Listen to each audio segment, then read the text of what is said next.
त्याचं दारूचं व्यसन त्याच्या अंताला कारणीभूत ठरलं आणि इतर कोणाकडून नाही तर स्वतःच्या जन्मदात्या बापानं त्याच्या दारूच्या व्यसनाला आणि त्याच्या स्वभावाला कंटाळून त्याला संपवलंय.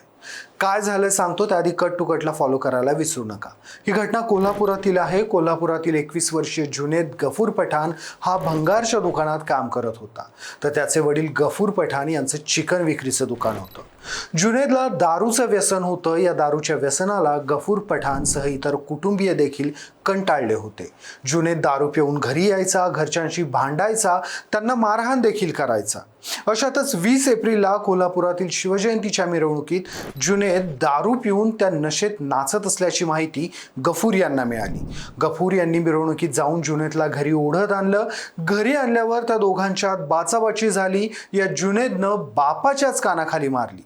त्यामुळे संतापून गफूर यांनी घरातून चाकू आणून जुनेदच्या उजव्या किडनीजवळ भोकसला. अति रक्तस्राव झाल्यानं जुनेद खाली कोसळला. त्याच्या कुटुंबियानं त्याला CPR रुग्णालयात दाखल केलं, पण जुनेदचा त्यापूर्वीच मृत्यू झाला. सुरुवातीला गफूर पठाण यांनी मिरवणुकीत ट्रॉलीचा पोटाला धक्का लागल्यानं जुनेदचा मृत्यू झाल्याचं सांगितलं होतं. मात्र पोस्टमॉर्टम रिपोर्ट्स नंतर पोलिसी खाक्या दाखवल्यानंतर गफूर यांनी खुनाची कबुली देत जुनेदच्या त्रासाला कंटाळून हे पाऊल उचलल्याचं स्पष्ट केलं.